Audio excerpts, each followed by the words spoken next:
One of my biggest pet peeves when it comes down to listening to a productivity expert or reading one of their books is that there's this presumption of what the reader is like. The reader is typically expected to be non-disabled. They're expected to be white. They're expected to be middle class. They're expected to have access to a lot of different types of resources. And I often don't find myself relating to the author nor to the tips that they offer because they don't seem flexible enough or customized enough to meet my needs. And so over the years, as someone who is disabled, who is neurodivergent, who is autistic, who has several chronic illnesses, I have had to learn to adapt these strategies to make sense for me. And so for today's episode, I thought I would share some of my top productivity tips that are neurodivergent friendly and that are spoonie friendly. And I hope that at least one of them is one that works for you. So listen up and tune in because I have a lot to say.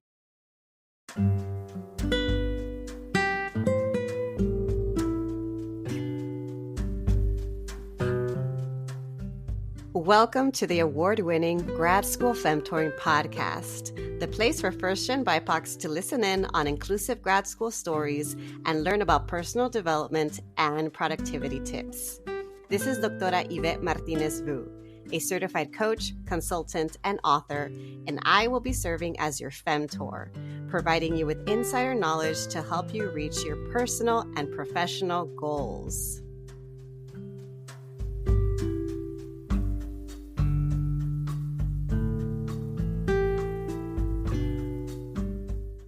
Welcome back, everyone, to another episode of the Grad School Femtoring Podcast. This is your host, Doctora Yvette. I'm a grad school and productivity coach, consultant, author, and speaker. And I just want to say Happy New Year to everyone that's listening today. I appreciate you taking your time to tune in. And I hope that what I have to say today will be helpful for you as you work on your goals, whether they're brand new goals that you just set or their continuation of last year's goals. I hope that you can find something valuable today. So before I go into sharing my top 5 tips, I want to share a couple of caveats. So the first warning is that even though I'm sharing spoonie and neurodivergent friendly productivity tips, this doesn't mean that it's necessarily going to work for you. I don't believe that there's a cookie cutter approach to how you do your work, how you live your life. I also don't believe that something that works for you right now may necessarily work for you in the future. I think that this process of figuring out ways to work and live your life that work for you is iterative. And because it's iterative, you have to keep trying and testing new things out, keep what works, change what doesn't. And over time, you'll slowly pick up more tools and tips for your toolkit to help you to hopefully make your life more manageable, more sustainable. And that is the goal. The other thing I want to say before I go into the tips is that even though I say that these are spoonie and neurodivergent friendly tips, when I'm referring to neurodivergence, at least for this episode, I'm referring to ADHD and autistic or autism friendly tips. I am not referring to other forms of neurodivergence. Neurodivergence is an umbrella term that applies to all different kinds of conditions and identities that can impact the way that your brain works, and it just works differently from neurotypical people. And because my experience has been working primarily with folks who are autistic or ADHD, those are the 2 forms of neurodivergence I'm explicitly talking about. And those are the ones that these tips might be applicable or helpful for. And same thing with spoonie. If you are a spoonie and you have chronic illnesses, I don't know the extent to which your chronic illnesses are impacting your life. You might be able to do a lot of things, even with chronic illnesses, or you might need a lot of additional supports, and even my tips might not be applicable for you. So take it with a grain of salt. If something works, great. If it doesn't, find other alternatives. And then the last thing I want to say before I get into it is that this episode was inspired by a moment of inspiration and hyper focus that I had over my holiday break. I took some time off from work. And of course, even though I say I'm not going to work, I have a lot of fun with learning about productivity. It's one of my special interests. And I just had this moment where I wanted to work on a spreadsheet to write down all of the different productivity tips that I have learned and that have worked for me. And I actually categorize them by which of them could be helpful for folks with chronic illnesses, which of them could be helpful for folks who are autistic or who are ADHD. And I also included the different executive functioning skill that it could assist with. So is it going to help you with task initiation? Is it going to help you with working memory? Is it going to help you with motivation? That way, when I have my moments where I'm struggling, I can refer back to the spreadsheet with several different tips and find one thing that I can try. And if you're interested and curious, this is actually part of a productivity resource bundle that I have on my shop. So you can check it out. I'll link it in the show notes. But in any case, I'm sharing my top 5. And if you want more, go check that out. So let's dive right into the first productivity tip that I'm sharing today. And this is one that I have talked about before and dedicated an entire episode to. And this is to complete tasks by energy. In episode 144 of my podcast, I actually talked about the ABC method of productivity, and that is an energy management strategy. So, by energy management, it means that you want to take a look at your task list and identify which of the tasks take up the most energy, which ones take up less energy, and which ones take up the least amount of energy. And then you can rank them A, B, and C. A takes the most, B takes less, C takes the least amount of energy. You want to match that with your own energy levels, thinking about the time in the day when you have the most energy, when you start to run out of steam, and when you have the least amount of energy. It can be helpful to also figure out what your circadian rhythm is like and whether or not you're a morning person, afternoon, or evening person, as that will help to indicate when are the best pockets of time you may have during the day to do the work that takes up the most energy. So that is the first strategy or the first productivity tip. Complete tasks by energy. And if you want to learn more, again, check out episode 144, which will also be linked in the show notes. The second tip that I love, I use this all the time. I know that my coaching clients will be very, very familiar with it because I say this at the end of every single session. And that is that I want to encourage you to start setting minimum and maximum goals. I know that I've mentioned this in productivity related episodes in the past. I don't think that I have dedicated an entire episode to it, but this is why I love this tip. When you encourage yourself to set minimum and maximum goals, you're giving yourself a range. When I'm referring to minimum goals, I'm thinking about if the world falls apart, if you have a really rough week, if life happens, what's the bare minimum that you can do to still push the needle forward on one of your goals?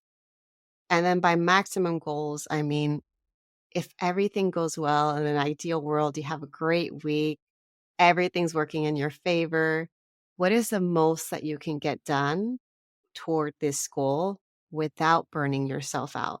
And that's really, really key, is figuring out what is the most that you think that you can do without feeling like you're gonna run out of steam and make yourself sick in the long run. It has to be a sustainable amount of work. So if you haven't tried this out before, you can do this when you set your weekly goals, or if you prefer to set monthly goals, you can do it that way. You can even use it for daily goals. I know that I write down my daily goals on a Post-it. I also have this other resource called a daily focus planner that I offer for free in my Grad School Femtoring resource kit. And there I'm able to write down what my daily goals are for work and for my personal life. And so for me, it's helpful to have a range because no day is the same. There are some days that I'm flaring up. There are some days that I'm very, very tired, fatigued, low energy. And so it helps to not feel like I'm never reaching my goals and instead give myself some grace and some wiggle room in terms of how I reach my daily, weekly, or monthly goals. Now, the third productivity tip is to identify a focus or a theme of the day. And I'm going to mention my daily focus planner again. It's a one-page sheet. I think I've mentioned it on the podcast before, but if you haven't heard about it, it's a one-pager and it has different areas that you can fill in. It's a handout. On the top left, you can see that it says today's area of focus, and you have to write down one word or phrase. And then it gives you a section on listing 3 work priorities, a section on listing 3 personal priorities, and a section on listing what you got done, your got done list. Instead of a to-do list, you're focusing on giving yourself credit for all the things that you did. And so what I like about this daily focus planner, it's called a focus planner because it's forcing you to identify what are the things that are most important to you today. And so what is today's area of focus? For me, today's area of focus was making sure I got this podcast episode recorded, even if there were hiccups, even if I'm feeling out of practice because I took a bit of a break. That's okay. That's the goal for today. And so my minimum goal is just to record it. My maximum goal is to record, edit it, do all of the back end work that I need to do to upload it and get it ready for releasing it. But in any case, going back to that productivity tip of identifying one central focus or theme of the day, this can be incredibly helpful because some folks don't do well with time blocking or with listing out every single thing that they're going to do on a planner, on a calendar. It feels restraining. And if that's you, then if you can identify a focus and say, you know what, if I at least touch this area because that's the focus for today, that can help you to make progress without feeling so limited and constrained by, again, time blocking or writing down what you're going to do every single hour. Now, tip number 4 has to do with organization. And I'm a big fan of using folders and baskets to store everything. When I'm talking about folders, I'm thinking more about digital organization and making sure that you store things in folders with umbrella terms that your future self will remember. So think about breaking up your materials, whatever you have on your computer or on your drive of any kind. Break down the folders based on major categories of your life and of your work. And when you write down the titles for each of those folders, think about the keywords you're going to remember in the future. How are you going to search for this in the future? Are you going to search based on year that you worked on this? Are you going to search based on a particular term? Are you going to search based on certain key phrases? And if so, then use that for titling your folders. And then baskets. By baskets, I'm referring to actual baskets. Like get yourself a bunch of baskets, go to the dollar store or go to your local Ross, TJ Maxx, whatever store is available to you that is within your means, that is accessible to you, and get yourself a bunch of baskets. And wherever you find yourself naturally leaving things, add a basket there. So if you show up at home and you're like, I keep leaving this pile of my stuff right in front of my door, then maybe you should add a basket there. If you find yourself leaving a pile of dirty clothes right next to the shower, then there might need to be a basket there. So just take advantage, buy as many baskets as you can, and have fun with it, because you don't have to have a home that, and even a workspace that looks exactly like everybody else's. You want to make it your own and what works for you. And so if you are thinking about, okay, this is the year that I want to be a little bit more organized and set up my office in a more organized way, don't think about these normative notions of what an organized and tidy and neat space looks like. And instead think about, where do I naturally want to leave stuff? Where do I naturally want to grab stuff? Where do I naturally want to sit down? Where do I naturally want to work? And rearrange things that way. So if you're curious about this topic, there's this book. I don't even have it on me right now, but it just popped in my head. Let me see if I can pull it up really quickly. I think it's called How to Keep House While Drowning by Casey Davis, but I just want to make sure that I actually give you the real title. It is called How to Keep House While Drowning by Casey Davis, so my memory is not that bad. In any case, the whole point of this is that you want to set up little mini systems that work for you. So another tip related to this, related to folders, baskets, putting things in places that are accessible to you, if you're able to get multiple options of the same thing that you use. So for example, one of the things that was bothering me is that I only had cleaning products in one of two bathrooms. And so I had to keep moving them from one bathroom to the next. And then I thought to myself, I think I can afford to get two of these spray bottles. I think I can afford to get two of these towels and have one of each under each bathroom sink. And so now every time I go into a bathroom and something bothers me because it's dirty, instead of then not doing it because I'm annoyed that I have to go to the other bathroom, I can just do it right then and there. That's not to say I always have the energy to do it, but at least it is one less hurdle. So that's what I'm thinking about in terms of how you organize stuff. You want to make things accessible and you want to minimize hurdles that get in the way of you doing the things that you want to do. Okay, so now we're getting to the fifth and last tip, and this has to do with rewarding ourselves.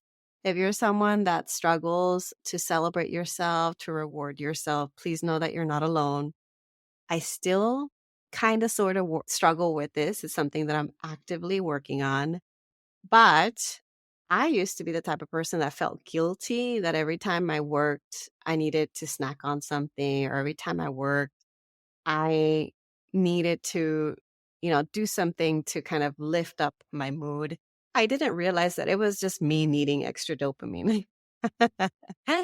And so I'm not telling you that you have to go ahead and pack yourself a bunch of snacks while you're working. You get to decide how you reward yourself. But figure out what works for you. Because I know some folks who, like me, make themselves feel bad for wanting to reward themselves during the process of doing something instead of after. And let me just tell you, for those of us that need a little bit of extra dopamine, especially those of us with ADHD, it is completely okay to reward yourself while you're doing something. It is also okay to reward yourself after doing something. You can do both. Nobody's stopping yourself. You just have to figure out the ways that you can reward yourself that are available to you. So obviously, I'm not telling you go and break the bank and get all the things that you want to reward yourself all day, every day. What I'm saying is find ways, whatever works for you, to reward yourself. Maybe it means telling a friend that you got through this very difficult task on your to-do list as you are transitioning to the next task. Maybe it means getting yourself a sticker chart and giving yourself stickers every single time you get through a difficult part of a task. Maybe it means getting your favorite snack and having it available to you and eating a little piece of your favorite snack as you're working on something. I don't know. You decide. And if you can't figure out ways to reward yourself, go ahead and experiment with Google or AI to find options to figure out, okay, what will work for me? There's so many tools nowadays at our disposal. It's almost overwhelming, but find one and create a little list of rewards and go ahead and give yourself permission to celebrate yourself for all the progress that you're making. Now, those are my 5 tips, and I know they might not work for everybody. And I also want to mention that for me, another thing that has helped me a lot, this is not one of the 5 tips, but I just want to be completely honest with you that at the end of the day, some of us are just doing way too much. And at the end of the day, capitalism is really, really hard on our bodies. And sometimes, no matter how many tips and tools and strategies you have access to, it is still too much. And the demands on life are too much for you to handle. And if that is true for you, I just want to say I am so, so sorry. And that I hope that you can find ways to do less, even if it means disappointing others. I hope that you can find ways to pace yourself. I hope that you can find ways to rest without feeling like you need to earn it. Because, yes, I use all these productivity tips. I really like them. I like that they help me to do work sustainably, to do work in a flexible way. But at the same time, a lot of it has meant me completely changing my life so that I can do less. That a lot of it has meant me shifting the way that I am in relationship with others.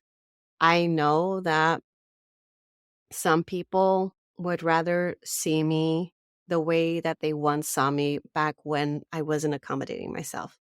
They would rather me be the person that was at everyone's call, the person that was always answering emails within minutes of receiving them, the person that never took time off, the person that you knew you could count on, because my entire life and identity was built on achievement. My entire life and identity was built on people pleasing, perfectionism, and this deep-seated fear of what would happen to me if I disappointed others. Because at the end of the day, I had not been taught how to love myself enough to be okay with disappointing others.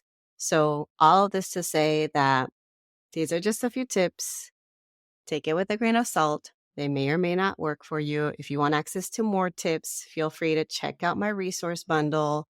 It's 2 spreadsheets. One of them has a collection of over 30 tools that can help you to boost your productivity. And again, tools can help, but we need to work on ourselves. And we need to get to the root of why we are struggling so much. And then, yes, if you want to add a tool here and there, great. The second sheet from this resource bundle is a guide that includes the specialized productivity tips for folks with chronic illnesses, autism, and ADHD. So if you want to have access to these spreadsheets that can help you to adapt your productivity tools and tips to best meet your needs, check it out. And if not, I hope that you will continue to make time for reflection, trying things out, and figuring out what works best for you. So, if you like what you heard and you want more, the other thing I have to say is that I would love for you to invite me to facilitate a sustainable productivity workshop for you and your group for your events. I am available for speaking engagements this year. And I would love, love, love to speak for more nonprofits and more mission-driven companies. That is my goal for 2025, is to expand the reach of my work beyond academia into other spaces, because I do think that this work is needed. And I do think that We all deserve to do work that feels good for us. All right, y'all, that's it for today. And I hope y'all have a good rest of your week. I'll talk to y'all next time.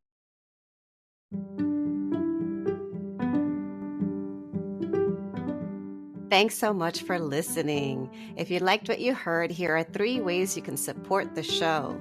The first is to make sure you're subscribed and leave a review on Apple Podcasts. The second way is to get your copy of my free resource kit linked in my show notes.